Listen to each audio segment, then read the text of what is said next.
NOV, 860 AM, 106.5 FM. You are listening to Say Something Real. Hmm. And what's all that? What's all that? Jabba. I'm gonna need you to pronounce my name right first of all. Well, I'm gonna need you not to be making random sounds I don't during know if you know, but my intro. my uncle told me this. He said, when you get to a certain age, you just make noises for no reason. Because I'm just like, you just, I'm like, well, what? Just come out. You don't even know why. All in no the middle reason at all. Just of the like, commentary. I'm like, that wasn't supposed to happen like that, Michelle. But that was one of those times where I don't know why I said that. Wait, you talking about what your who you said told you that your uncle? Yeah, my great uncle told me that. He said, now you done made that certain age, boy, where you just make moans and groans and grunts for no reason. Let me see if I can play this. Hold on. Nobody cooler than an old black dude. You ever speak to an old black dude, he changed your whole week. How you doing, Mr. Calvin? How you doing? And I can't call it, I might spoil it. You understand me? Ain't no thing but a chicken wing, but if you give me some grease, I swear at you, please. You know what I'm saying? Rhyme. Make it rhyme. I was listening. I said that to my brother last night because I swear to God, this is how my brother talk every day. Really? He messed with people so much. He cannot go in anywhere, in any place, and not mess with people. Wow. And I don't care if it's a room full of white folks, Jews, blacks, he go mess with people wherever he go. And this is how he talk. I mean, Wow. So when you said that, it made me think of that video. Yeah. But good morning, bros. Good morning. Hey, Mr. Ryder, how you doing this morning, sir? I'm about to get sick. God dang it. No, don't get sick. I can tell. I'm about to run to Sherman Phoenix and go get me some potion. I'm going. Go get some Vicks salve. Some potion. No. Go get some Vicks salve, put on the bottom of your feet. Miss Deborah hooked me up with the brother over there with the elderberry and all of that because my voice is getting ready to slip. I see it right now. I hear it. I've been out here with no coat on. You sound like a little dude right now. Your mama. But What's a very, very, very nice woman? You know she's a listener. Oh, let me clean that up. Your auntie, but go ahead. Well, you know, I mean, I'm doing pretty good, Shell. I can't complain, you know. It's cold as a fool out there, shivering me timbers, but I think they said it was nothing outside. 7 degrees Jesus. Right now, and our high is going to be 15 degrees. Yeah. So again, I'm gonna need people to have them kids dress warm because What did Keon say about them kids? No, we can't say that. No, I'm not today. They can die today. So Michelle, did you see the video of the gentleman who alleges to be the cousin of the 12-year-old and the 4-year-old? Yeah. It was sent to me, but I didn't get a chance to watch it yet. I was going to talk there's about some pretty serious allegations now against it all kind of makes as to why that baby went and got her baby brother. Yeah, it all kind of makes sense after watching that. It's Was it cursing in the video? Oh yeah. Not too much. No. Because somebody sent it to me. In fact, I couldn't even get to the car before somebody had sent it to me. Yeah. I don't think he swore one time. Now that I think about it. Well, I listened at it during the break, and then I'll play it. Because it's out there on social media. So let me just grab Debo. Hey, Debo, how you doing this morning? I'm good. Let's move on. Okay, so one of the things I was going to do, because when I was walking out of the studio yesterday, all of our phones started going off at the same time. There was a Amber Alert that was put out by the Milwaukee Police Department regarding a critically missing 4-year-old and a 12-year-old child. And, I'm like, what? And they said the 4-year-old didn't have socks and shoes on. Given the description of the baby, they actually had his name. And then, but we were hearing crazy stuff about the sister and that she potentially was wanted by the police for some reason. So the story in the paper today, Milwaukee police have found the critically missing 4-year-old and arrested the 12-year-old sibling of this child, according to jail booking logs recorded by the Milwaukee Journal Sentinel. Police notified the public of the search for the 4-year-old in the early morning hours of Wednesday, December 3rd. Both the child and the sibling were last seen walking southbound from the 2800 block of North 5th Street. During the search, a department spokesperson told the Journal Sentinel the older sibling was possibly armed and wanted by police. The spokesperson declined to provide further information on why the sibling was wanted. Shortly after 10 a.m., December 3rd, police confirmed the child and sibling had been located safely. According to jail booking logs, the 12-year-old sibling was arrested at 9:47 a.m. on the 2800 block of North 48th Street, and charges referred of kidnapping and battery to an official. Because before I had left the station, someone had said she had fought the police. But I don't know, I don't know what all that is about. Critically missing, let's just talk about how you get the critically missing label. So that was going on. But again, while I'm walking out the door, someone sends me a video where a brother is saying that these children that are missing, that they are his family members. And so I didn't get to watch the video because I jumped right on a conference call. And then the day was gone. It just was one meeting after another yesterday. So I've never saw the video. So I'm going to listen to it during the break. And if it's something I can play on air, I will play this video where this young man is talking about it.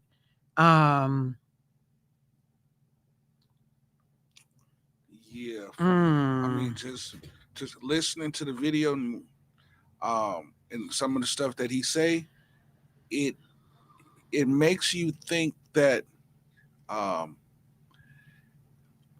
this is just my opinion, that maybe the 12-year-old was saving her little brother. Because from my understanding that the kids was in foster care and they ran away from foster care. Okay. So, and it could be that these people that had these kids really didn't care for them, but was in it for the money. And when you in it for the money and you don't, and you treat these kids any old kind of way, it sounded like to me, this is from me watching the video, it sounded like the older sister took initiative into her own hands to go get her sibling. And we out of here. That's what it sounded like when you watch the video, because he went in. Well, I'm definitely, like I said, when I go to my break, I'll watch the video and see if it's something I can play. But I'm tripping too, because somebody sent me a video yesterday, and it is me, my image, talking and doing some type of AI, BI phishing. They got you. What the hell? They got you. BI phishing. But it's not me, because it's there's no gap. So it's your face. It's my face, but it's not my mouth. When I start talking on the video, like, see, somebody done put me in an outfit. Oh yeah. And then I know who did this. But when I start talking on the video, look, that's not my mouth. Yeah. Because there's no gap. But it's damn, this is so that's scary though, because you can put this out there and have me say anything, man. You'll be like, I didn't say it, but I know who did this now. Now I know who did it now. You could be endorsing people. Exactly. Yeah. But our video, you'd be like, I didn't say that. Yes, you did. I've had a change of heart. I'm endorsing. That is crazy. Oh yeah, you got jokes. Ha ha ha. Ha ha ha. You got jokes. All right, so we will get to that. I'll look at that video and see what's going on. Oh, I got my phone up too. That's this picture, isn't it? Yeah, that they use. That blue, yeah, right there. Yeah, and put me in a different shirt, but the scarf is still around my neck. Yeah, and got me in a baseball cap. Yeah, but I know who did it, so I'm not getting ready to freak out all the way. Friendly fire. Yeah. I mean, it's not even fire. They was showing me something they could do. So okay. I'm good. And look, y'all, I'm trying to find out.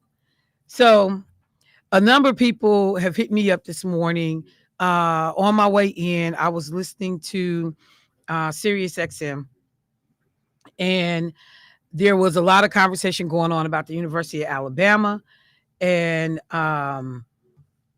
so people have been hitting me up, like they were listening to but they must have been tuning in late. Hey, Michelle, do you know what's going on down in Alabama?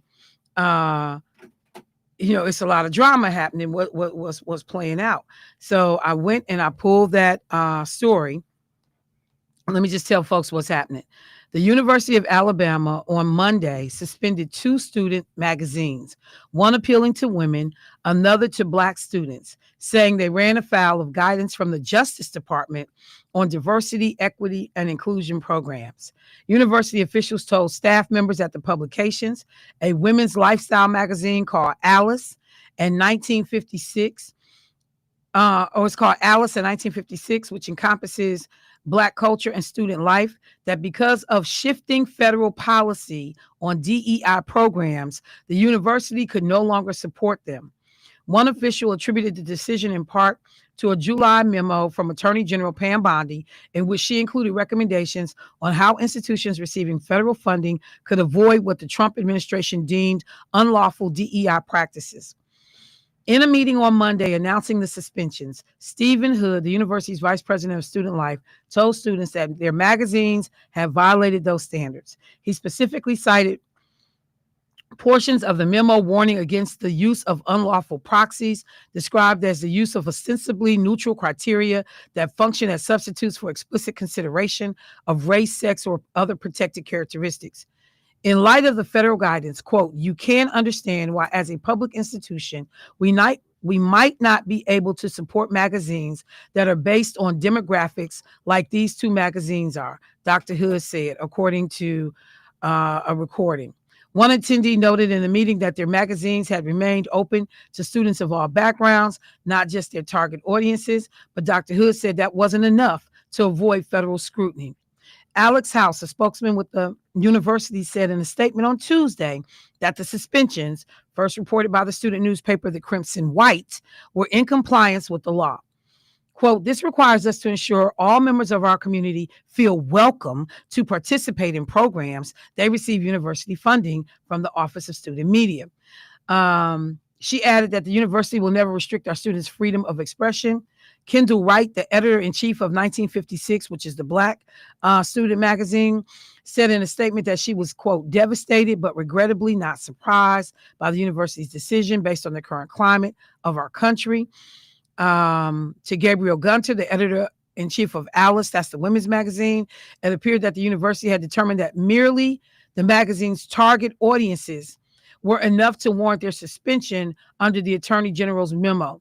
So the University of Alabama was telling this woman-led magazine that because you targeted women, you were in violation of DEI, of the administration's, war on DEI. So you can't have a magazine on a campus that receives public funding that targets 50% of the country's population. Help me understand that. So people said that I thought that because of the First Amendment, the freedom of the press, that Alice wouldn't be affected by any identity-based legislation. So there's a little white girl saying, this is the First Amendment. This is not identity-based, like the race stuff that's going on with the Black magazine. How we get caught up? They was like, no, nobody that's doing anything that targets a particular demographic can receive federal funding. Alice magazine was already in the process of putting together its next issue when the news came out. The staff was shocked and angry, extremely sad. Like hundreds of other higher education institutions, the University of Alabama has been parking back its DEI programs in recent years, following the Alabama legislature's passage of a law banning such programs at publicly funded institutions last year. The university shuttered its division of diversity, equity, and inclusion, and closed spaces on campus dedicated to Black and LGBTQ students. The students working at the magazines were informed that the publication's websites and previously published content would be preserved, and that those in paid positions would continue to receive paychecks through the spring semester. In the new year, Dr. Hood said the university will work to start a new campus lifestyle magazine that caters to all students. Do you see? Do you see? Do you see? Do you see? Do you see? Like literally. And there's another story that I gotta get that's also relative to this whole thing. But it is just crazy that you can't have, and this the thing. This is the thing. I went to a predominantly white institution. I went to Wichita State in Kansas, and I went to the UW Milwaukee, particularly in Kansas. There were a handful of black folks on the yard. A handful. Hey, Shelby, good morning, sis. A handful of black people on the yard. Everything on the yard was white, white, white, white, white, white, white, white, white, white, white, white, white, white, white, white, white. It was catered to white. The food choices was white. It just was all white people stuff. And these different groups of minority students, students of color, students of different, faith backgrounds, they started to form because they're saying all of our SGA dollars is going towards stuff that we don't participate in. We don't like it. We don't do it. It's not catered to us. We don't feel welcome when we go. We should be able to use a portion of those SGA dollars. Student Government Association, should be able to use a portion of those dollars, student fees, for things that are interesting to us. So we were able to have the Black Student Union because I was the president. We were able to have the NAACP. We were able to have affinity groups, if you will, because our interests were not represented on the broader campus. The things that are driving what we see today is none other than racism and ignorance and people who do not want in any way, shape, or form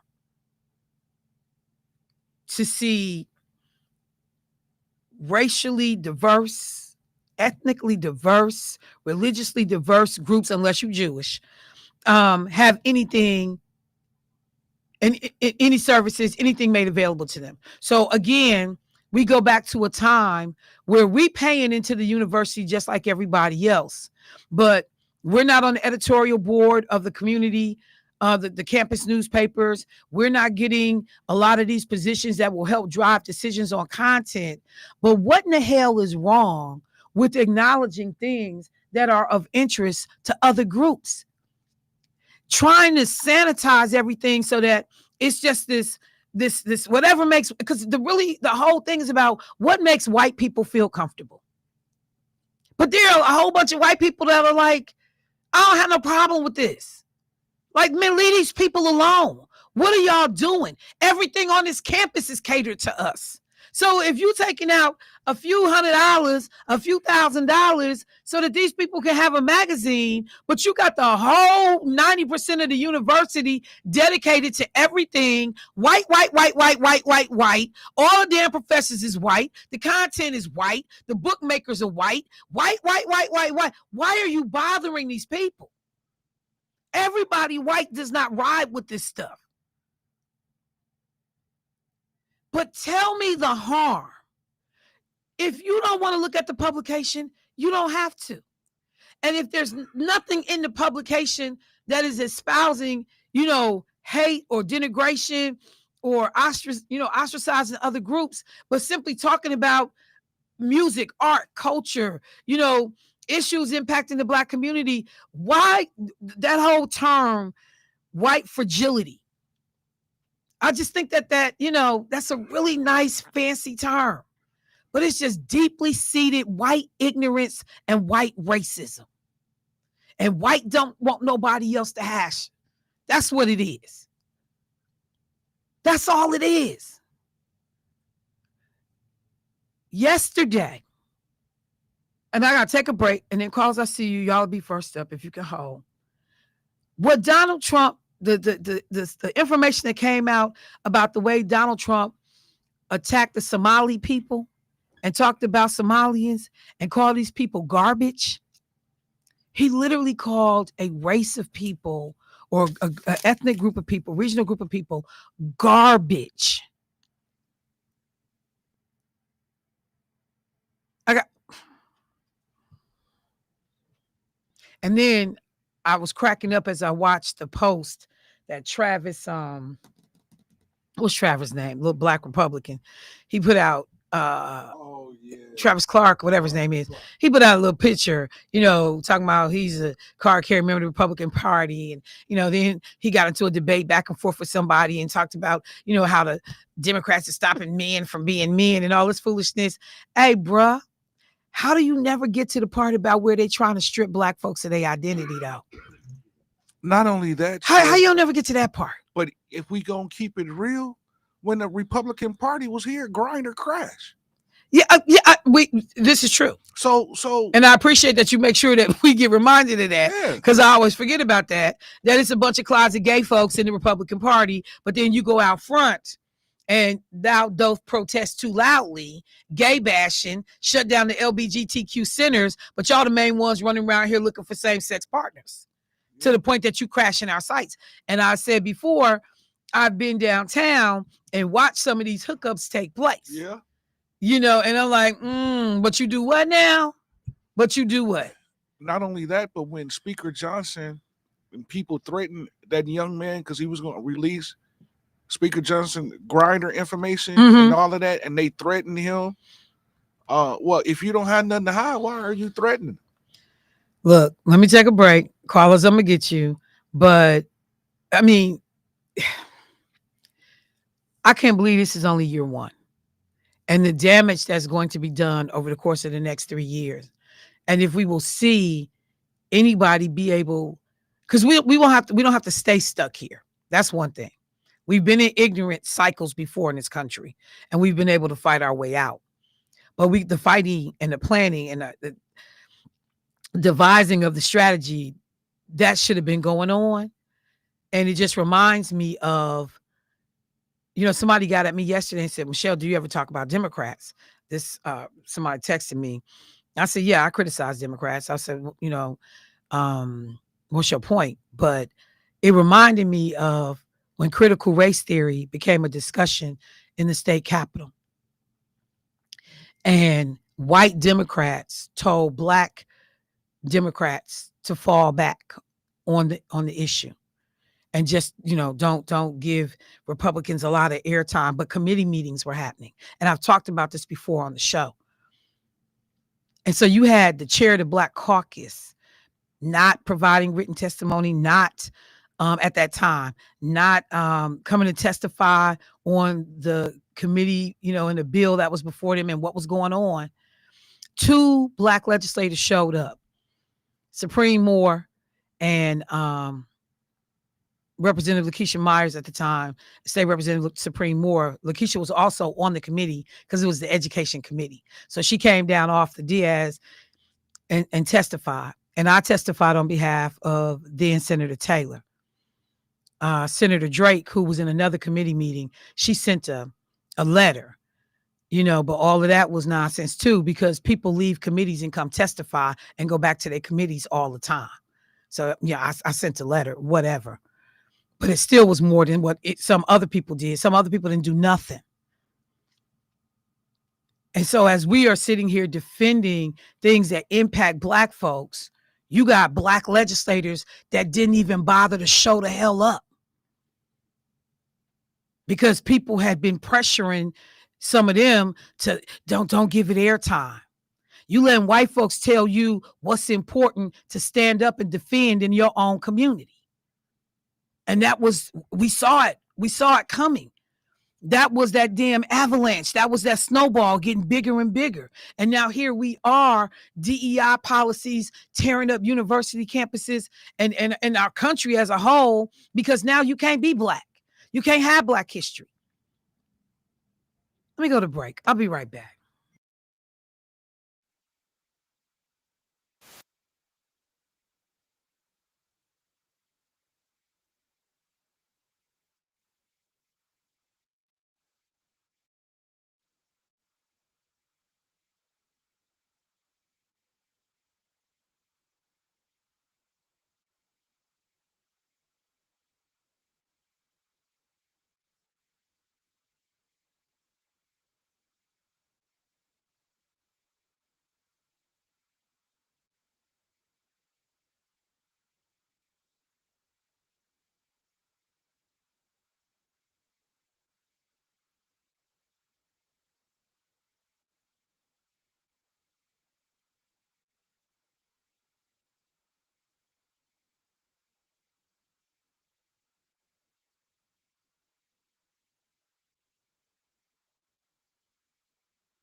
Family, welcome back to the show. So I am doing my best trying to find what I did with this video of this family member talking about the children yesterday. Wait, is that it? There it is right there. Okay, so now I'm gonna listen to it in the other break. I just found it. And we'll talk about it. Let me go to the phone line though. Hey caller, what's happening? Good morning, Michelle. How are you? Hey Angela, how you doing this morning? I'm doing all right. I'm doing all right. So, my reason for calling you is I really and truly need you to call me. I have really something personal that I want to put over the air, but I think I should just wait till I talk to you about it. So, could you please, when you have time today, call me? Okay, I'll do that. Okay. All right. Good morning, Mr. Devo. Good morning, Mr. Rideout. You all have a blessed day. All right, thank you, You Angela. hanging up already? Yes, sir, I am. Somebody down in their spirit. No, I'm not down in my spirit. I just got a lot going on where today is just a day I need to focus on me and, let you be where you at today because I'm not going to go there with you today because I love you and you always be my dear friend. So nothing will never stop us from being friends. Oh boy, what about Jermaine? How you feel about him? Angela, hang up, Angela. Don't hang up, Angela. Oh my God, you so irritating. Bye, Yes, hater. You got this hater. I just say you wasn't going there. Hater, that's all you wanted this morning. So I'm This dude. Bye, Angela. Goodbye. Bye, Angela. I hope you feel better. He is outrageous. Let me go to the phone line. Hey, caller, what's happening? Hello. Vaseline Day. What's going on, Phoenix? How you doing today, bro? Oh Lord. What's the boy? I tell you, boy. I tell you. Debo, nobody even called for you, fam. Anybody come see you, Otis? Hey, we didn't come to your free concert. Really? Okay. I'm just playing, Debo. Not even to your free. Wow. He That dude is That's below the belt. That was below the belt. That's hilarious. Oh, Hey, I'll be borrowing that. you threw the first blow. Hey man, how's the weather? How's the weather out there? Man, I'm gonna tell you this. You're gonna laugh though because I've been here for going on 5 years. So, man, 49 degrees is cold in the mud, G. 49 degrees. Yeah. For real, Like I'm telling 1 you. degree away from 50 is I'm just saying. cold than a mug. Yeah.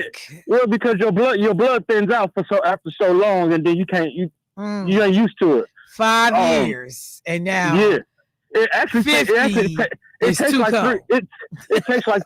it takes like 3 years for your blood to thin out So, all the way. we all feel bad for you, right? We feel your pain. Yeah, I know, but that's not what I called for though, What you fam. want, Because man, you got to make sure you watch Puffy though, man. Because I'm gonna talk about it. You talking about what 50 Cent did? Did you watch it though? I look. I got up. I think I made it to. I don't know how long. If it's more than 2, how many episodes is it? I think it's 4 or 6. I think it's like 4 or 5 or something like that. I watched 50 Cent is the biggest mark on the earth. Hey, oh my God, I have never liked 50 Cent.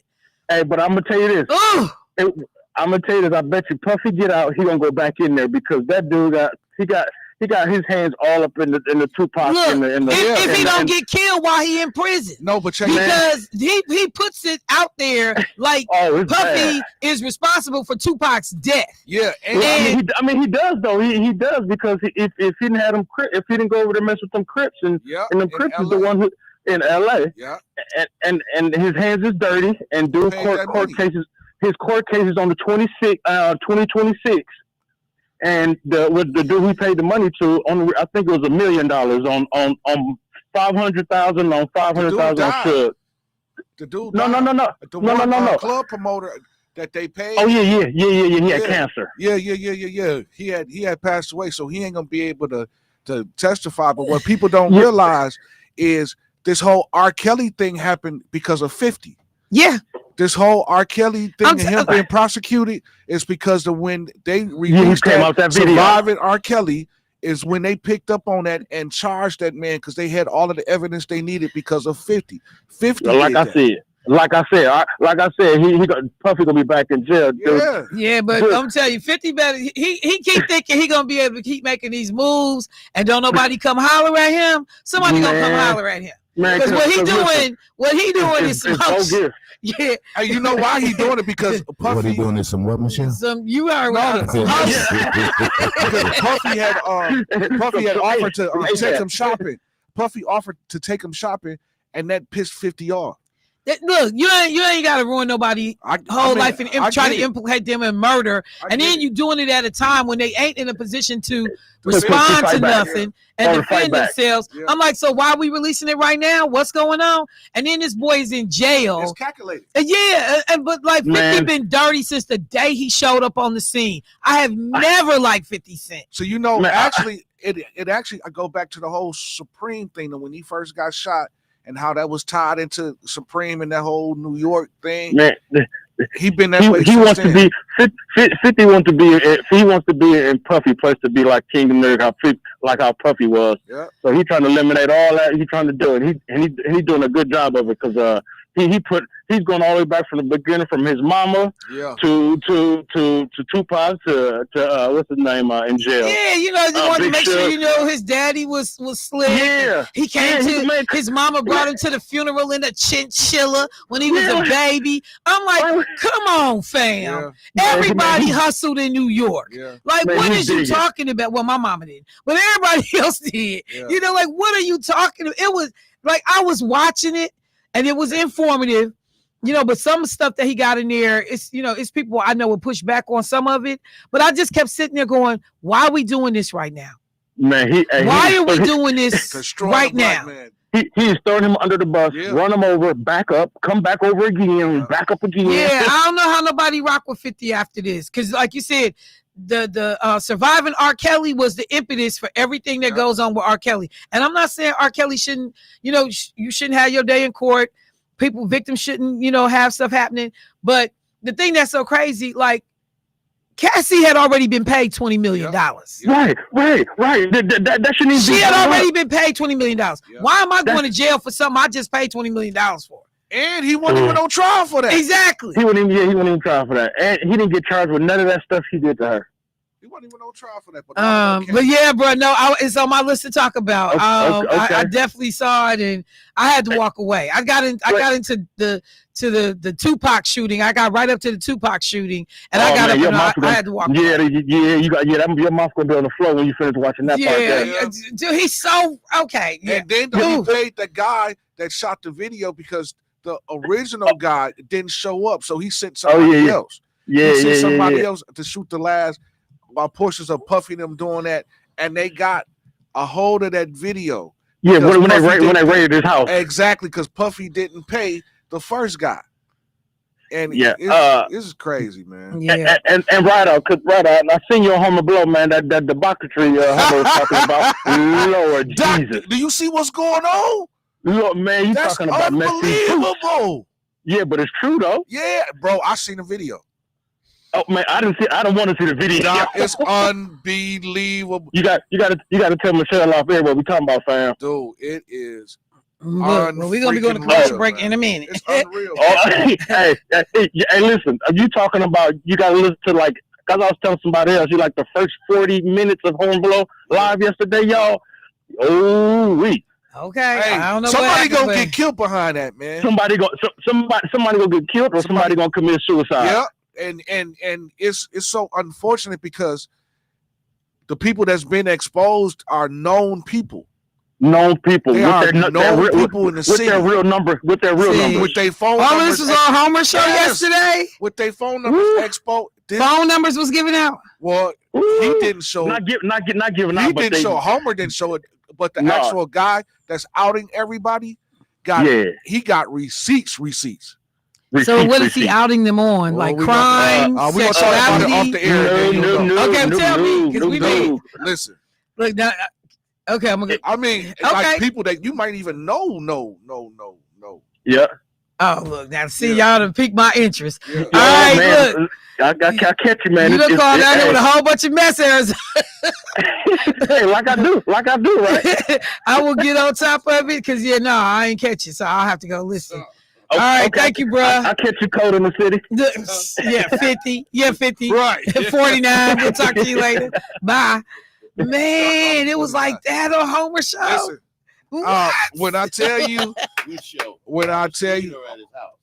house. This show he did yesterday. Listen. Evidently, it was a bunch of exposing. He worked down at the truth. This is his show. His Low radio. Yeah. And when I tell you, I pray to God that nobody loses their life over what's going on. But if it keep going how it's going, somebody like multiple people. Dude, I got to find out because I know I'm with the rest of the listeners. Like, what happened? I don't know nothing about it, but I'm about to find out, and I'm gonna decide if I'm gonna tell y'all Debauchery at his from the break. I am Like, going. got Make receipts. it my business to find out. He got But receipts. somebody was screaming on somebody. Receipts, inboxes, videos of known cats that's self-cultivating.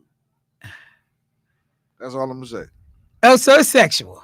They sent it to him, and they was at this dude say, "You put your baby mama and your baby out for me on Thanksgiving," and got receipts. So it sounds like it's some homosexuality. Dude, it's known from cats it's that known that are supposedly heterosexual. Okay, I'm piecing it together. Somebody gonna die. Yeah, Homer to be playing too Somebody much. gonna die. That's all I can say. Yeah. They play too. Somebody They gonna play die. too much. Yeah. But this. Somebody gonna die. Well, how did it come up though? He exposed it. The dude exposed Oh, it. the dude like called into the show. No, he didn't even call. He just put videos. He put it out there, and it's then Homer out on Facebook, and then Homer talked and about it it. started shooting. And boy, it blew. It blew. I'm gonna need this name so I can go look at the videos hold on on, Facebook. Look, y'all, I'm gonna tell y'all. I'm gonna decide if I can tell y'all. Debauchery at his house. I typically don't. Did you ever play the other video yet? I just found it, so I'm gonna play it. I'm gonna listen to it first and make sure we good, and then I'll play it when I come back from the break. Okay, let me just say that. But yeah, so for people that were listening in on the conversation with a brother from family from Phoenix, and we were talking about the documentary that has been done on Puffy. When I tell y'all that, like I said, I'm literally sitting there going, why is this a thing? Why am I getting all of this right now? And it is intended to drag Puffy. The whole thing is a hit piece. But it literally will also potentially stir up a lot of problems, drama, and also with the whole Biggie estate, because I'm looking at this from the Breakfast Club, it's like bruh, I just he exposed a lot. Yeah, Curtis was clowning. Yeah, he exposed a lot. And I'm just let me see, because somebody wanted to know the name of it.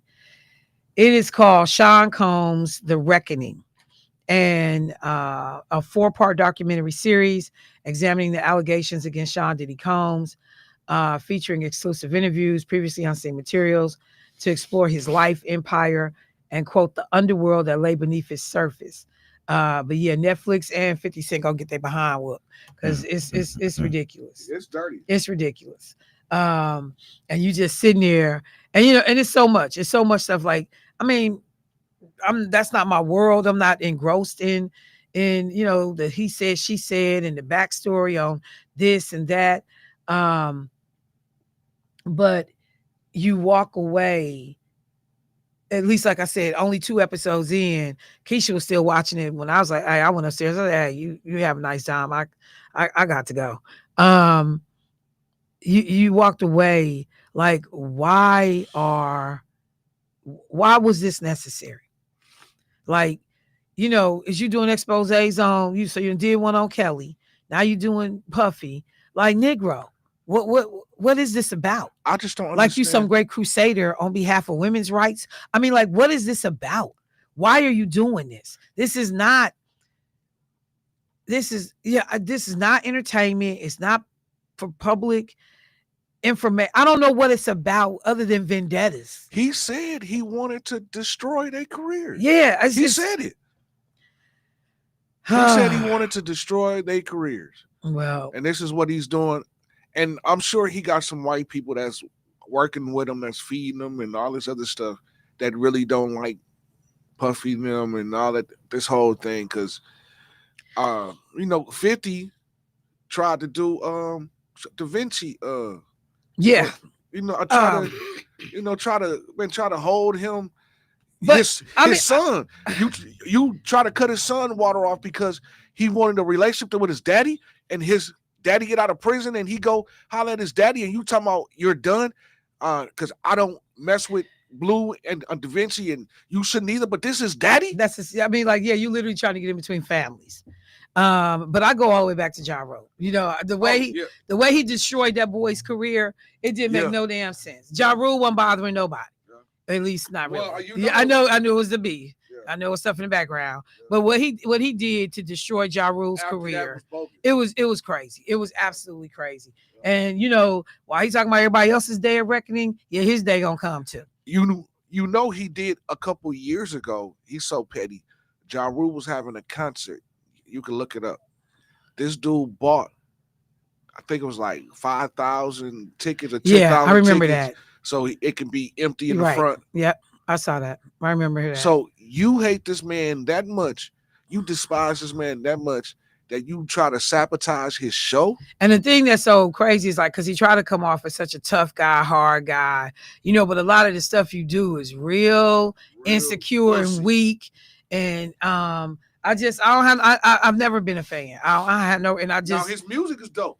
If that's what you want to do, because I remember when he came out against Ja Rule, real rappers don't sing, and then what we get, the candy shop. I'm like, well, I just thought you got at Ja Rule for doing the same thing when Ja Rule killing it with J-Lo and all the little songs he had out on top of the game, and then you come out literally and copy a lot of his style. Stole it, talked about him, stole it, and then you made it yours. Yeah.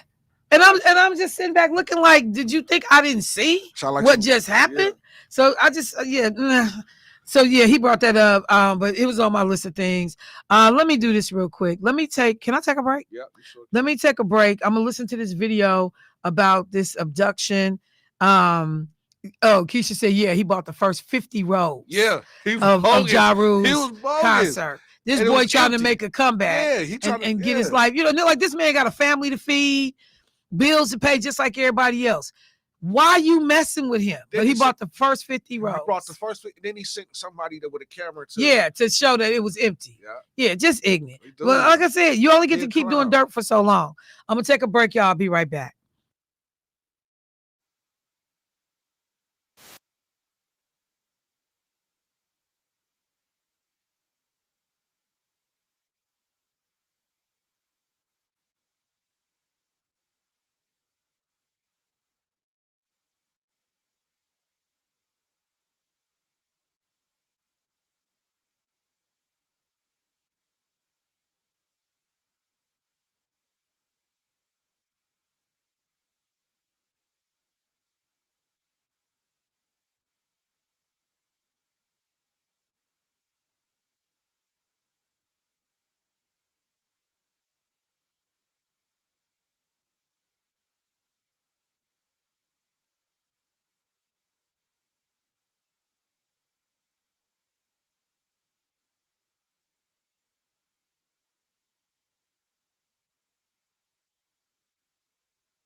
Family, welcome back to the show. So let me take a second and go back and pick up something that I said when I first started the show this morning.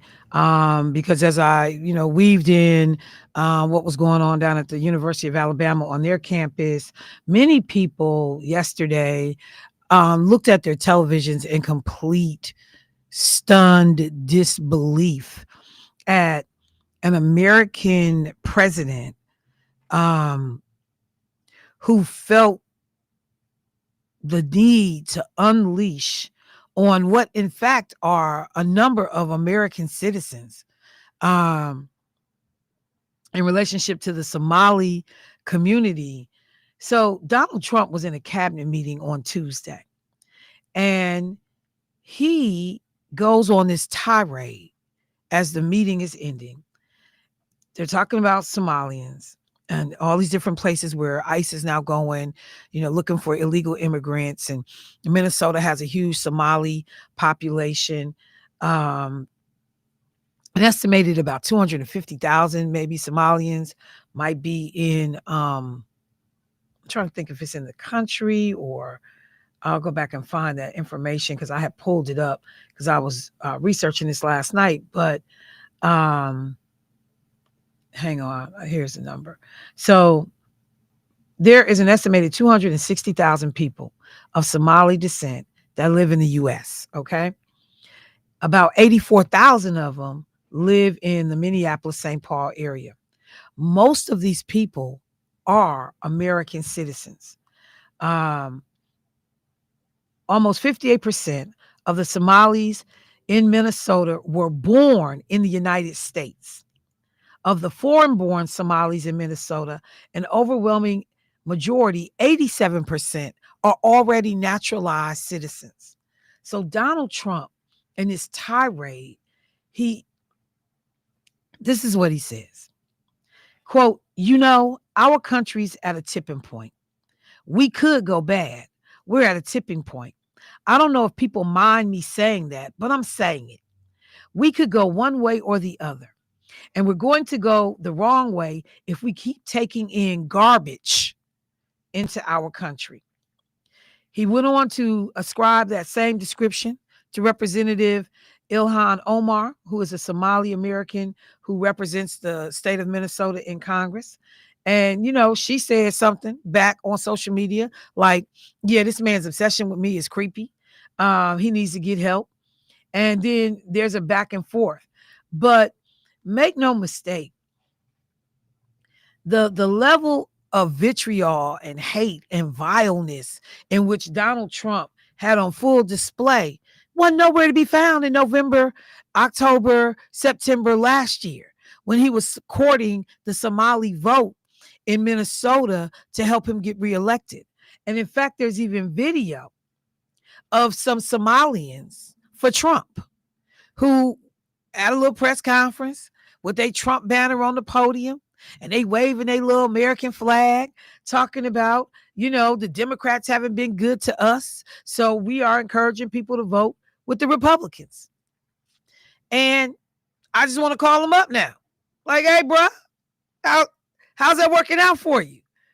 Because, you got to be able to discern between, we got policy disagreements and, understanding why things that you're asking for are not being delivered, or if they're possible, or if everybody agrees that what you're asking for is the right thing to do, versus somebody who hates y'all and don't give no care about y'all, but is willing to say and do anything to use y'all to get what they want.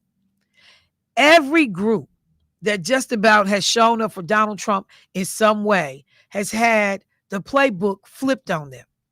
The little Latino people who be trying to pass themselves off for white and run up in behind these people in the conservative party, and then they start swooping up on these ICE raids, everybody getting caught up. They don't know you conservative when they holler at you and they holler at your cousin and your people. They don't know. So now it's looking like something that perhaps some of these white identifying Latino people didn't necessarily, sign up for. Black folks who standing there, I'm a Republican conservative and I support Trump and I can't never find nothing negative to say about Trump. Because think about all of the black men in particular that y'all know, that y'all have heard, and find one negative thing that they have to say about Donald Trump in relationship to the treatment of black people. You're going to be hard pressed to find it. They're going to talk about economics. They're going to talk about sexuality and LGBTQ community. And if Donald Trump, you make me feel like a natural man. That's what Travis be singing around the house. When he have a picture of Donald Trump, and he be holding it up and walking around. You make me feel. You make me feel.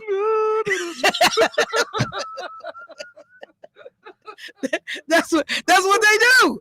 That's what they do. They walk around the house. Why are you a Republican? Because they make me feel like a man, damn it. Michelle, you make me feel.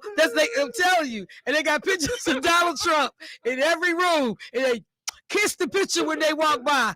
You make me feel. You can't forget the duh. So, but you can't get them to say nothing about, so the black kids can't have a magazine at the University of Alabama. You fire CQ Brown for P. Hegseth foolishness. Admiral Hosley, I'm not sure he's an admiral, but the brother in the Navy, he got to go because he like looking at y'all like, what y'all doing in these waters is illegal. I'm not getting ready to be a part of it. I have served 40 years in the military without blemishes and BS to the extent of this on my, no, I'm gonna let y'all have it. Like, I could just run through all of the different ways in which black people are being negatively impacted, but you can't get none of these black conservatives, who pull up to the mic. Ooh, it's just so great. I'm so proud. I'm so happy. And I need y'all to join the bandwagon. But he has flipped on them. Ain't no black people in the cabinet, but that one black man. Anybody heard of what's going on at HUD? Do y'all know the name of the black man he put at HUD? Anybody know the name of the black man that Donald Trump put at HUD? Do you ever see him at a damn meeting?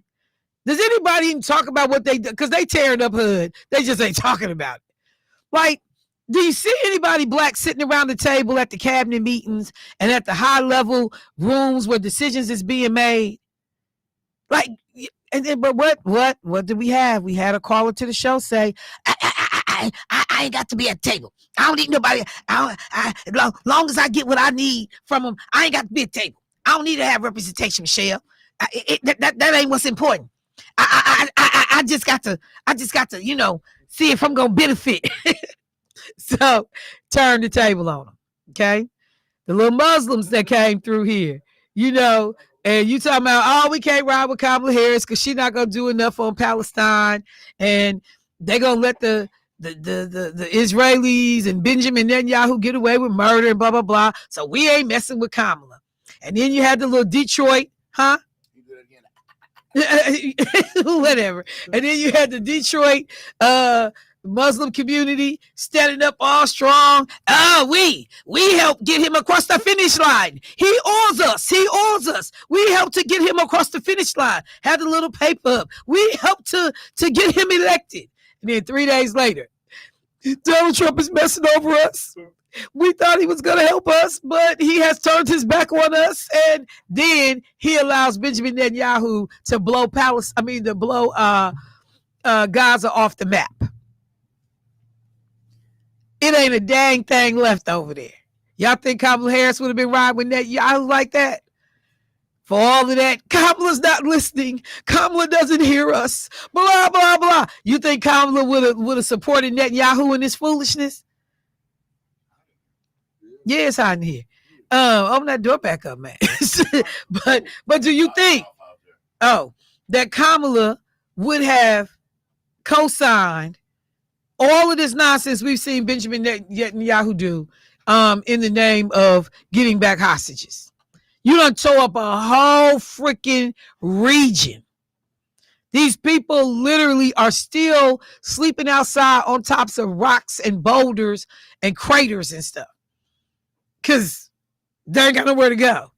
And then now we find out that the Israeli soldiers, they just dumping mass Palestinian aid workers' bodies. They showing bodies last night on the news sticking up from underneath the ground. You see limbs and stuff, and they acting like we don't know what y'all talking about. But these groups was helping Donald Trump get elected. Not all, but many, helping him get elected because the Democrats can't be trusted. But he done played y'all and sold y'all out. So let's see. I did the Latinos. I did the Muslims. Now I said something about the Somalians. That was, Somalians for Trump. I did the black people, who can't never figure out nothing to say about the stuff that he's doing to harm the black community. I did the black people. White women who love supporting the Republican Party and the Donald Trump, supporters. But hey, every right we can strip from you. Reproductive health. We got folks tracking y'all periods now. You can die in the waiting room. Equal pay. Yeah, that won't ever be realized. We can throw all that out the window. No need to care about that. Let's see. People in the health industry, Republicans that, signed off on RFK being the health secretary. That conversation for another day. But AIDS. First time in like 30 years, the White House does not acknowledge World AIDS Day. Even though in this country and black people, I need us to pay attention to these numbers. The incidence of AIDS in the black community is still off the chart. People are still contracting this disease worldwide. It's a problem. And I heard Jermaine asking questions of the folks that were on Be Healthy, Be You. In relationship to COVID and the vaccines and this and that, and how some of this stuff is working. And I'm like, look, the more people we got vaccinated, the fewer incidences of death and people contracting the illnesses we were seeing. But you have people that have just literally hepatitis B, which is under control and manageable. But we now telling people you don't need the vaccines for that. Or as children, you don't need to get it at the time frames that have, because there's still questions. But we've been doing this for 30 years now. So there were members of Congress, medical doctors, who signed off on RFK being the health secretary. And then they've come back and the Trump administration has thrown all of that back in their face. There's not a single group that has come to this man's support that he has not flipped on other than white wealthy men. Because white rural men, he flipped on them too. On the farmers losing everything, they shirt on this dude with these tariffs and these prices. Oh, we're going to put an aid package together to shut them up. But y'all mean Michael Jackson, they don't really care about us. That song just lives in my head in connection to this president. Let me go to the phone line. Hey, caller, what's happening? Hey, good morning, Michelle Bryant. Good morning, sir. How you doing this morning? I'm fantastic. First I want you to know you had me spit my coffee out when you said hood. And then the gap, that's the first thing when my mother first met you. That's the first thing she recognized because she has one. Okay. And yeah. I think I mentioned that to you before. Yes. And this cat's such a lame duck, and history gonna take care of him, man. With this, don't forget he's the one who said shithole countries, right? And all them brothers that bit into that narrative about Kamala is doing bad with black men. Like you said, we can go back and ask them how things going now. I mean, this cat is ridiculous, man. But the comments yesterday didn't surprise me, especially after shithole, man, and the pedigree he come from with the Central Park Five and all of that. You know, it don't necessarily surprise me. Well, I mean, and I think that that's the thing too, because even Representative Ilhan Omar, she said, I'm not surprised by, the attacks and the violence in which he came after the Somali people. But that's the thing too. I don't want us to become desensitized to it, because then it's allowed to be said and go unchecked and unchallenged. Yeah. But you well, for me, locally, you ain't gonna let that happen. If anything I miss, all I gotta do is turn YouTube on, and I'm back up on it. So thank you for keeping me enlightened, my sister. Yep, I appreciate you, bro. I appreciate you. Thank you so much. And as I'm doing groups, let me not forget the Black women, that have stood up cheering for Donald Trump, and Lace Diamonds, Pearls, whatever them girls' names was. One of them has passed away, but they found a replacement. Candace Owens and the likes, oh, Donald, the greatest thing since sliced bread. There was a story out of Indiana on November 25th. A new bill that's headed to Congress to prevent women from being turned away or sent home from a hospital while in active labor after a video circulated of a Black woman writhing in pain at an Indiana hospital. She was told to go home, and she gave birth in her truck minutes later. Representative Robin Kelly, a Democrat in Indiana, over in Illinois, will announce the Wells Act, or the Women Expansion for Learning and Labor Safety Act, on Tuesday after Mercedes Wells gave birth to her fourth child in her car earlier this month, her office confirmed exclusively with NBC. Kelly's bill would require any hospital that provides I can't get the word out. I can't get the word out. that delivers babies, Jesus Christ, emergency or labor obstetric. I can't get the word out. Emergency or labor and delivery services to have a safe discharge labor plan before discharging a patient who presents with signs or symptoms of labor. This mother of four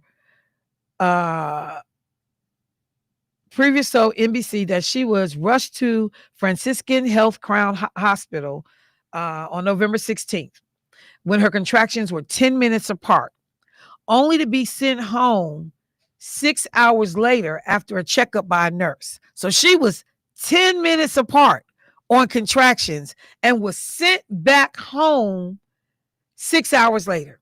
She said she never saw a doctor. She gave birth on the side of the road 8 minutes after she and her husband got into their truck. The nurse and doctor involved in the incident are no longer employed at the hospital. According to the Franciscan Health president and CEO Raymond Grady, it was really a horrific situation to be treated like a dog, or not even like a dog, less than, is what this Black mother said. It says that they don't care at all for Black women in health, and it's hurtful. We thought that, things have changed at this point in our country. I don't see a change. Kelly noted that the safe discharge labor plan would require clinical justification for discharge. I mean, literally 10 minutes apart. Your contractions are 10 minutes apart and you get sent home.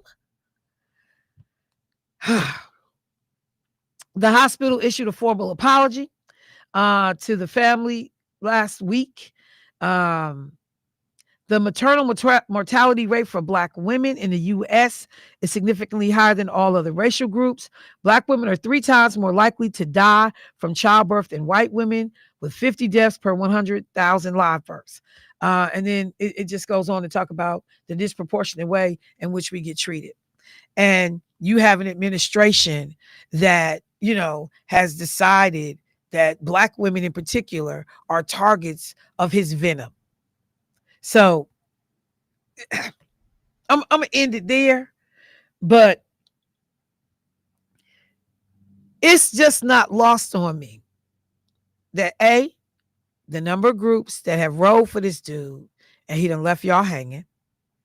And people be like, so that's why we shouldn't say nothing, Michelle. We should just, hey, that's what they get.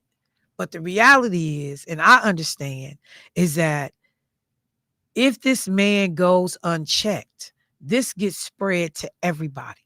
It's not just clowning Somalians, Hispanic Latinos, clowning Black immigrants here from, other African countries. It's everybody.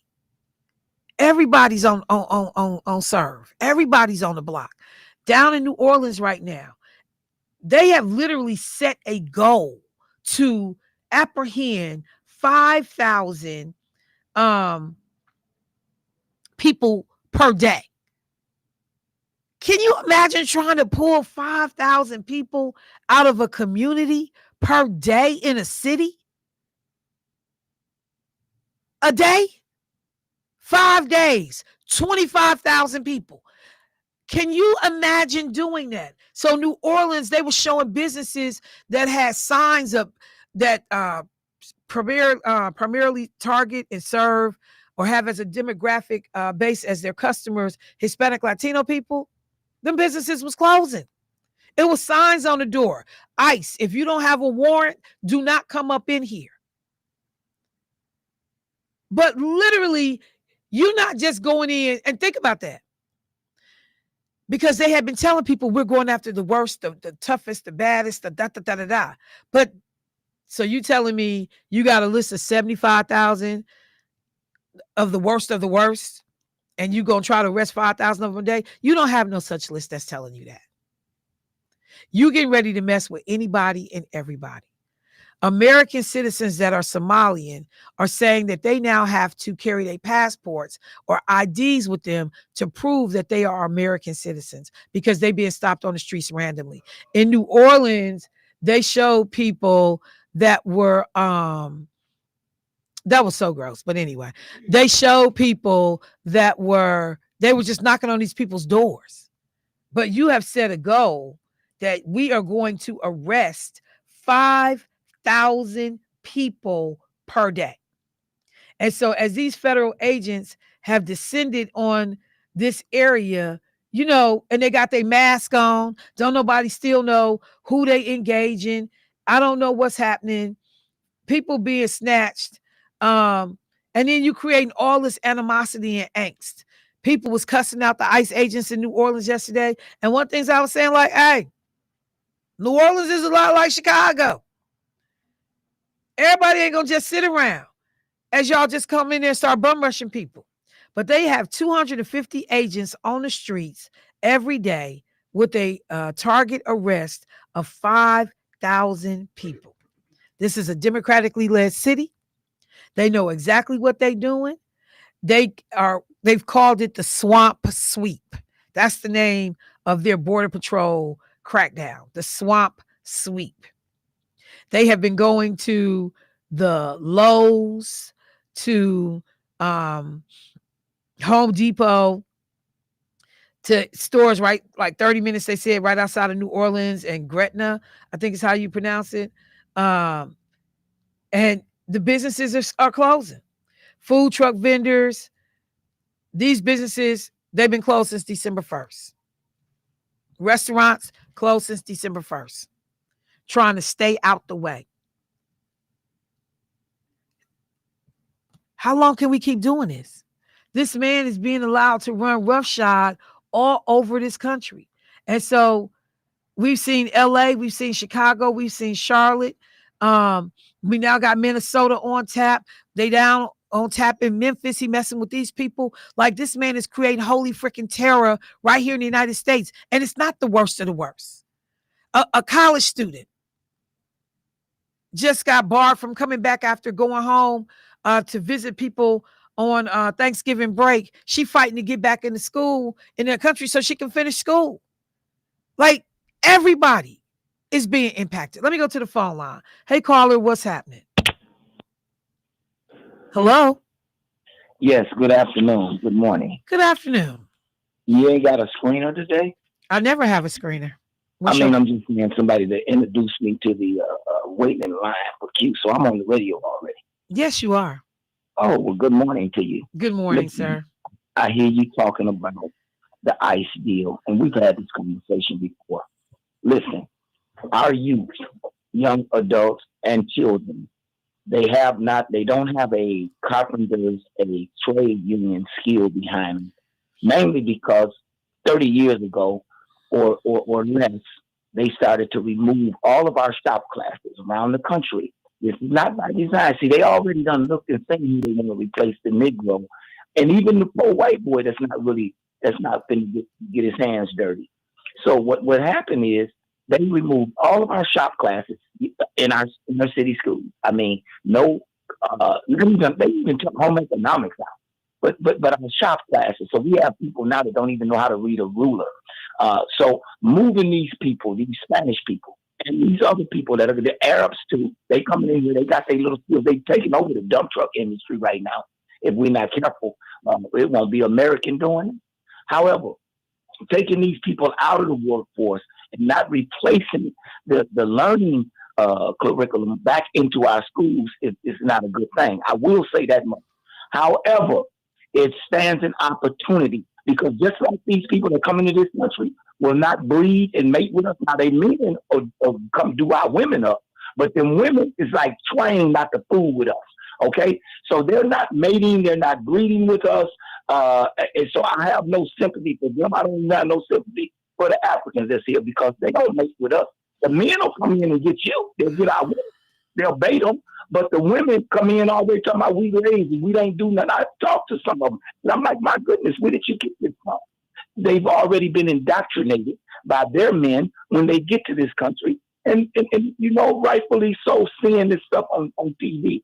So get them people out of our community. Why? Why they got to leave the community? They don't have to like you. They don't have to mess with you. That's the great thing about being in America. We let people be. We have the right to freedom, to assimilation. So if they choose not to mate with you, that's their choice. That's why we different from other nations. You said that one point and you jumped on it. No, because the broader point is you want people out of this country for what reason? Because they don't like you? Because they doing jobs that y'all ain't breaking y'all neck to get? I mean, what exactly is the problem? Listen, if a kid don't know how to read a ruler, all he's gonna know how to do is whose fault is that? It's a design. Do you understand? Whose fault is that? The school system. It's more than the school system. Try their mom and daddy. It's a ruler. It's a ruler. Put a ruler in your house and teach your child how to read it. You don't have to depend on MPS or the public schools or school systems to teach your child everything. Take a single parent mother. I was a single parent mother. I taught my kid how to read. You taught him how to read a ruler? You taught him how to read a level? You taught him how to do these things? I sure did, because I know how to do it. Look, they even had these auto mechanics. Again, you trying to blame people for stuff that don't have nothing to do with them. No, what I'm Your child not knowing how to read a ruler don't have nothing to do with an immigrant coming to this country. That was an example. Listen, what's happening here is that you can take a whole Mexico and dump them in America. And you know what? It'll blend me and you out. Are you concerned about your future? It's only 45 million of black Americans in the whole round world. And we set the pace for everybody. None of this. Ain't nobody. None of this is swaying me whatsoever. Are you interested in your well-being? Yeah, my well-being is good when everybody else's well-being is good. I am not one that lives in fear. Oh, they coming to take my job. Oh, they coming to move me around. I don't live like that. I don't live like that. It's foolishness. They're showing it right now. No, it's not. We have always had people from other parts of the world in this country. They have helped to build this country. And now that we have built it to whatever, now we don't want to be bothered with nobody else. Mexicans were critical during World War I in maintaining American manufacturing because everybody was gone to war. All of the men was gone. Can I say this to you? Yeah, say whatever you need to say. No, our women were crucial. No, they were part of the story. The Mexicans, hold on, listen to this here. Then we had the we're not going to deny people's contributions. We're not going to do that. We're not going to do that. Okay, we're not doing that. But listen, if you go to World War II Hello? I'm here. If you go to World War II and you look at the Negro Army that was put in place, nobody was allowed to fight alongside of us. We had to carry the brunt of the load by ourselves. It was called the Negro Army. Didn't know the Mexicans fought in the White Army. Them other people fought. They were called. Again, what they got to do with anything? The Mexicans didn't choose who they got to fight with. Listen, this is the third time that Mexico has tried to pour into this country and had to be deported. Again, okay. First of all, let's be clear. Let's be clear. A great portion of this country was stolen from Mexico. It was taken. This wasn't even our. That was Mexico's land. We encroached on their land. You know, I can't keep doing this. I can't keep doing it. I can't keep doing it. No, I can't keep doing it, bro. Because we tell amazing stories about who we think we are as a nation. We don't talk honestly about the fact that what we look at is California, Texas, and areas on the West Coast, where that land originally came from. How we got that land. We don't talk about the country overall and the land. You know, but all of this, don't let these people in. They're going to take over. These people are trying to have a decent way of life just like everybody else. That's it. We're trying to have a decent way of life. Ain't nobody stopping you from having it. Are you kidding me? I'm not kidding you. Listen, no immigrant is stopping you from your way of life. Listen, the good old people that's already in this country is the ones that got their foot on your neck. Immigrants don't have their foot on your neck. Yes, they do. No, they don't. Listen. No, they don't. All them food trucks. You see all them food trucks all across the country. Your point. And you know that they're ciphering money off of businesses that have generations. Why? You don't have to go to a food truck. If you want to go support a black-owned business and a brick and mortar, go there. Michelle, it's convenient. You know what? No. For people who love democracy and capitalism, but you get upset about competition in business. I don't want to eat the same thing all the time. I love pork chops, greens, yams, and mac and cheese. But today I want a damn taco. I should be able to go get it. Tomorrow I want Chinese food. I should be able to go get it. Why are we so worried about other people having businesses? Because they're ciphering. They're not ciphering. They're giving me choices. That's what they're giving me. I'm glad that I want to ask you a question. Why every time I call, it's always confrontational? You want to fight with me? You like that dude Sterling Hughes? Do you feel like you fighting right now? Yeah, I do. Well, you know what? It's okay. You can't handle me, really. Really? But I'm never the one that's whining. I'm never the one that's crying. Why? Why you do me so bad? Like if you win it, you win me crying. Winners don't cry, bro. You cry all the time. Winners don't cry. Winners don't. Meech, you know I love you. Yeah. Happy holidays. I'm sure I'll talk to you before Christmas. Yourself a sweet potato. Yourself a piece of sweet potato. I'm gonna have a tamale pie. Bye, Meech. So we cry together. Dude, oh my God. He sounds like these white people that want to blame everybody else for their plot and station in life. Hey. Don't get me wrong. There are systemic things that happen in this country that lock black folks out of opportunities. Those things are not controlled by Mexicans, Somalians, Asians, Hmong, indigenous people, Hispanic Latinos. They're controlled by white folks. Stop trying to assign blame because somebody else is willing to get up and go to work every day and do what they need to do. Please stop. I just don't understand why he feels some kind of way if they don't want to date American men. Like, why do I care? Like, why do I care? So what? Because I'm gonna tell you right now, I'm discerning about who I date. Yeah. You know, it's like I don't care. You get to live your life because you ain't worried about, German people ain't trying to marry, black folks. I mean, like this, it's just so silly. It's so silly. Let me. Let me take a break. I need to rest. I'll be right back, y'all. Michelle Bryant, WNOV. What station is this? 860 AM, 106.5 FM. You make me feel. Du-du-du-du. You make me feel. Du-du-du-du. Trump makes me feel like a natural man. I'll be right back.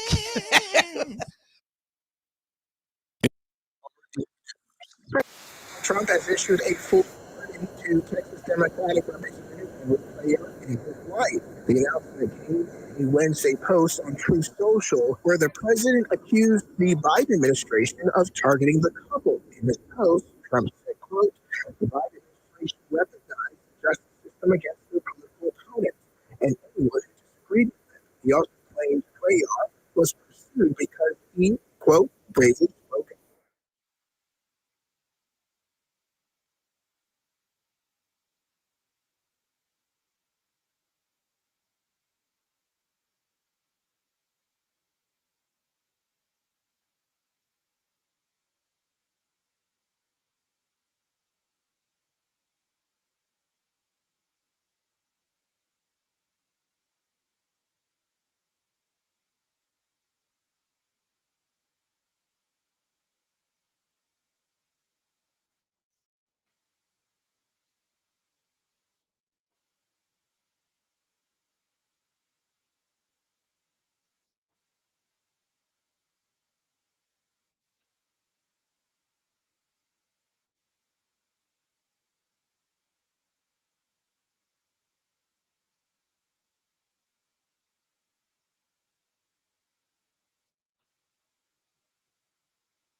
All right, family, welcome back to the show. One thing I would encourage people to do, I'm gonna switch gears, but just going back to that Somalia situation. And yes, I know there was a scandal involving money out of the COVID era in which a group of Somalians illegally took money, millions of dollars. It was a whole little ring of corruption that was happening. And, what some of that translates back to in terms of funneling the money into a potential, organization. But Donald Trump is trying to sweep all Somalians with a broad brush. You don't get to do that. You don't get to talk unintelligently about the fact that these are Americans, because they are. Telling Representative Omar she needs to go back. Go back where? This is the country of membership. But the U.S. also has a very unique history with Somalia. We have done in Somalia what is being tiptoed around with Venezuela in terms of trying to help or force regime change in this country. We go back to 2007, in some cases before that, in terms of backing a full-scale invasion of Somalia. We've done a lot to help destabilize the region, or not help to get them at a point where they had a handle on what was happening in their own country. The US, their hands are dirty when it comes to Somalia. So that's the other thing, as we talk about countries with such disdain and venom, that be a student of history and appreciate our role in some of these conflicts, because the US is they're not squeaky clean. But I want to take one quick second. I see I got callers, but I do want to get this in, because I think that this just says something also too about the state of our country. For a lot of people, this was a feel-good story. Okay. A 88-year-old man, you may have seen this on the news last night. It's been making the rounds. But an 88-year-old man by the name of Michael Bombas was going to work every day, working in some retail store, like a cashier, some mess. 88 years old. This man he's a retired military veteran, but he also had retired from GM. GM at some point, and let me just pull it up real quick.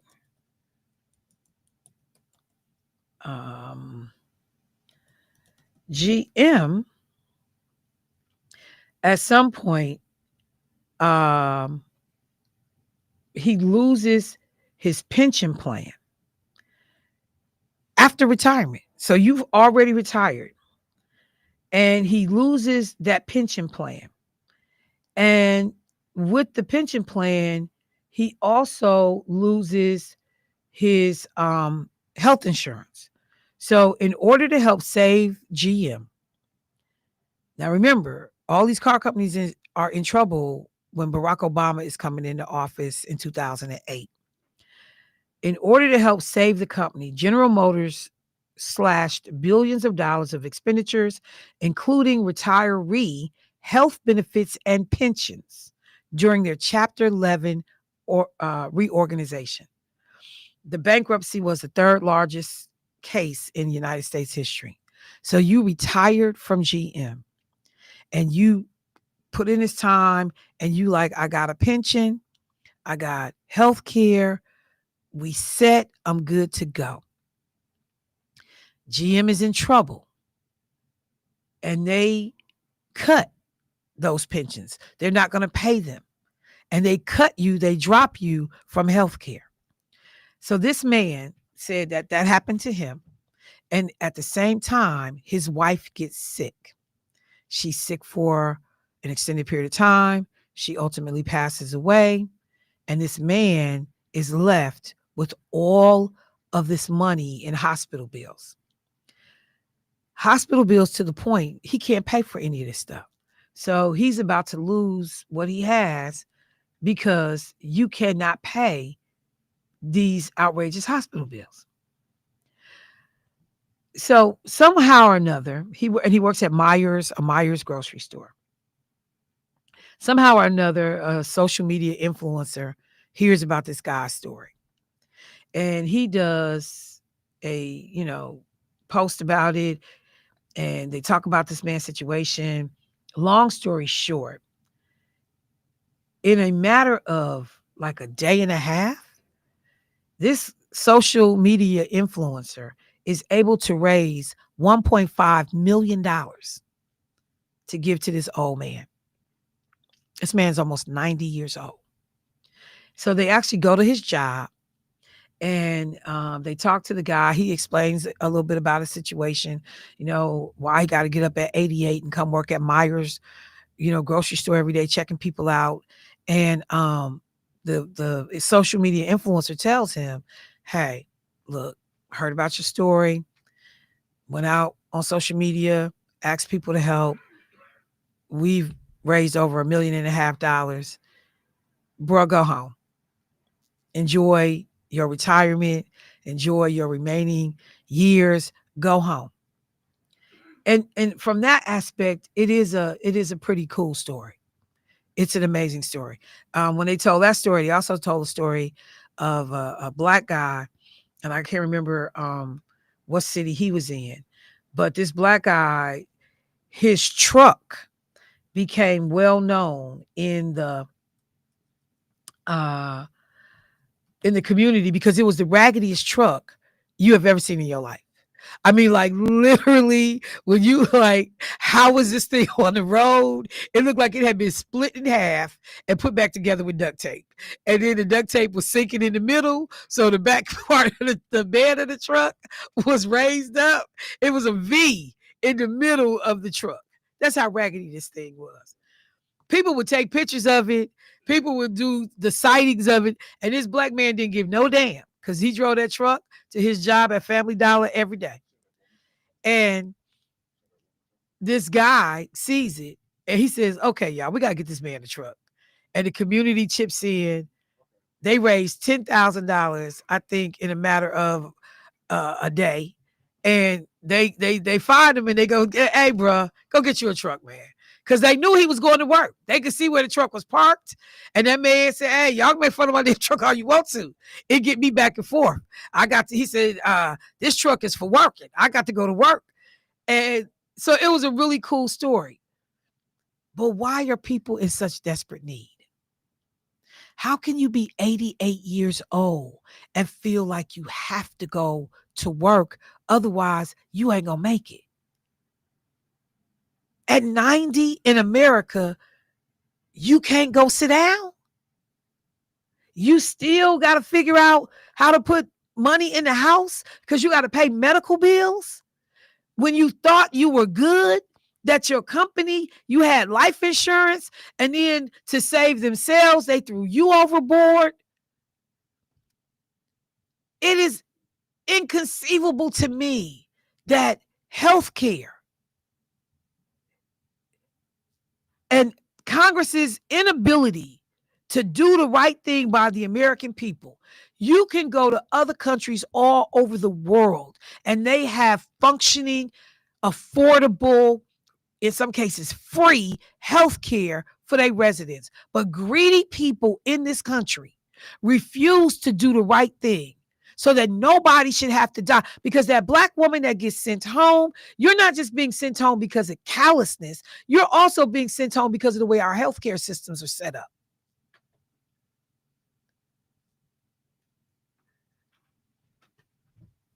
All this stuff is interconnected. The thing that changes it is how you vote, that you participate, that you show up at the polls, that you make your opinions known, that you tell people when they out of order, that you demand people do their job, that you don't let people, assume these roles that don't have no receipts. Because this is why we keep getting this kind of craziness. I mean, can you imagine at 88 feeling like I have to go to work. I have no health insurance, or now I guess I'm eligible for Medicaid or whatever it is. But like, this is madness, man. Let me go to the phone line real quick. Get this person in before I get out of here. Hey, caller, what's happening? Hey, good morning, Michelle and Team 860. How y'all doing? Good morning. How you doing this morning? All right. You know, you got a lot of patience with Meech, you know. And I remember I worked in a job that they taught you about people with mental health. And Meech, they teach you what they see as a reality. You know, here's a man that the government don't even want him here, but he got nerves enough to say, well, other people shouldn't be here. And he thought, you know, it's like he always want to call at the time where he can like editorialize the show or something, like he's going to have the last word. Yeah. The last word, right, or something, you know. And then he comes out with all these numbers and he try to sound really intelligent.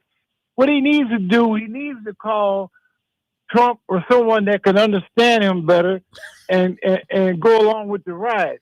If he expects you to go along with what he's saying, you don't always feel like that you're putting him down and whatever. What he wants you to bow and say, oh, great Meech, you're right. That's not going to happen, because your job is not to let false information hit our ears. You know, people are depending on you and looking at different ways. And he's looking for a platform, and there's only very few places to give him that platform. And correct me if I'm wrong, when he calls Al Sharpton, it seems like he comes at Al Sharpton a little different than he comes at you, or is that just my imagination? No, I think it's a difference, you know, and we can attribute that to a number of things, gender being one. But yeah, I think that it's a little bit different. But you know, well, it's clear that he don't respect women, you know. And then I think he used to be a pimp, and I guess he still got that pimp mentality. Why you say pimp like that? Pimp. Well, you know, back in the day, what you call a pimp. Meech was pimping, getting that money. You know, them girls. Oh my talk God. a certain way to him. You know, like you don't need to think I'm gonna do all the thinking, baby. You know. Oh my God. Oh man. So Meech, you keep on pimping and looking for them people that can listen to that foolish talk, man, because he could do a positive thing in the community, but I don't know, and I just still can't believe, you know, last thing, I wonder how Meech would feel if it did come out, which I doubt it now because they didn't have time to clean it up, but if Trump had a young girl sitting on his lap, how would Meech say to that and other Trump supporters? They would you know, I think they would still support the man. No matter what he do, they will still support him. You know, but I just had to get up to my chest. Meech calls like he got to do the wrap up for your show and all that. And you know, he just changes my mood. You have a good flow going, and then he calls all that nonsense. But I guess he loves it. So you know, keep up the good work, Michelle. All right, bro. I appreciate it. Thank you. All right, bye. Thank you. Well, you got the last word today. I got to get out of here. It is Thursday. It's my early day. Next week when I come back, got to talk about some people have hit me up. The Dell family has given a gift to American children under, I think, the age of 10, in which they're going to be giving them money to set up an account that can be invested over the course of so many years. There are folks asking, did I know anything about this? Of course, I've heard it. I'll get the information. I'll make sure I share that. The only other thing I'll mention before I get off the air this morning is to remind people that there is a winter holiday craft market that is happening over at the Wisconsin Black Historical Society, December 6th, this Saturday from 11 a.m. to 4 p.m. And you can have a live shopping experience connecting holiday shoppers to handmade products, original designs, local artists and makers. There's also going to be a Kanara making workshop. That is the candle holder for the Kwanzaa ceremonies. And you can bring your young people out, participate in that. And the Wisconsin Black Historical Society 2620 West Center Street, 2620 West Center Street. If you are looking for unique gifts for Christmas, a fun way to support Black-owned businesses, get out and about, do something in relationship to Kwanzaa, make sure you check out the Winter Holiday Craft Market. All right. I'm going to just say that's a wrap for the show today. To the bros in the studio, appreciate you. Family, y'all be safe. I'll talk to y'all next week.